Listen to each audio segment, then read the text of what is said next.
ఓం శ్రీ మాత్రే నమః. ఇప్పుడు మనం హెల్దీ అండ్ ఈజీ శాండ్విచ్ చేసుకుందాము. దీనికి కావాల్సినవి క్యాప్సికమ్, టమాటా, పన్నీర్, ఆనియన్, ఇవన్నిటిని కొంచెం కారం వేసేసుకొని ఉప్పు కారం వేసుకొని మిక్స్ చేసి పెట్టుకోవాలి. ఇప్పుడు ఇందులో కొంచెం సద్దపిండి, సజ్జలు ఉంటాయి కదా, ఆ సజ్జలది పిండి తీసుకొని దాంట్లో కొంచెం ఎంత మన చిటికెడు సాల్ట్ వేసుకుంటే సరిపోతుంది. దీనికి సాల్ట్ వేసుకొని మంచిగా తడిపేసుకోవాలి. జస్ట్ వాటర్ వేసి తడిపేసుకోవడమే.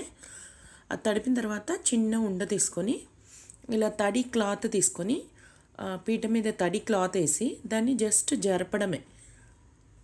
అలా జరుపుతూ ఉంటే చిన్న బేస్ తయారు చేసుకోవాలి. రౌండ్గా మన రొట్టె మాదిరిగా కొంచెం థిక్గా, మన మామూలుగా రొట్టె కంటే కొంచెం థిక్గా చేసుకోవాలి.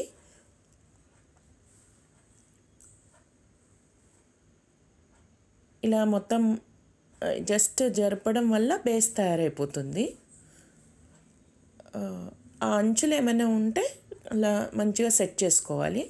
సెట్ చేసేసుకొని రౌండ్గా చిన్న బేస్ తయారు చేసుకోవాలి.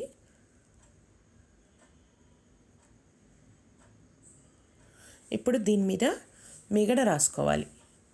ఇలా మిగడ రాసేసి ఆ తర్వాత ఏవైతే మనం కూరగాయ ముక్కలు, పన్నీరు అవన్నీ ఉన్నాయి కదా, వాటిని దీని మీదే పెట్టేసుకోవాలి.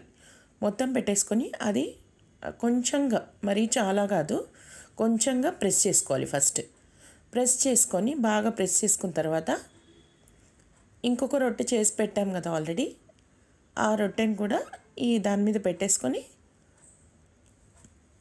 కొంచెం ప్రెస్ చేసుకోవాలి. మళ్ళీ ప్రెస్ చేసుకున్న తర్వాత ఇప్పుడు మనము ప్యాన్ పెట్టుకోవాలి. ప్యాన్ పెట్టుకొని ప్యాన్ బాగా హీట్ ఎక్కిన తర్వాత తవా పెట్టుకొని బాగా హీట్ ఎక్కిన తర్వాత దాని మీద కొంచెం ఆయిల్ వేయాలి. కొద్దిగా ఆయిల్ వేసి స్ప్రెడ్ చేసిన తర్వాత ఏదైతే మనం ఇది చేసి పెట్టుకున్నామో అది దాని మీద వేసేసి మళ్ళీ ఒకసారి గట్టిగా ప్రెస్ చేయాలన్నమాట. ప్రెస్ చేస్తే ఆ కూరగాయ ముక్కలకి అంతా అతుక్కుంటుంది. ఆ తర్వాత మళ్ళీ అది కొంచెం కింద బేస్ మొత్తం కాలాలి. కాలిన తర్వాత ఫ్లిప్ చేసుకోవాలి.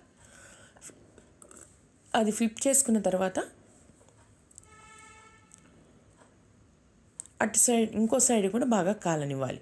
ఇప్పుడు మన sandwich, healthy and easy sandwich ready. So yummy.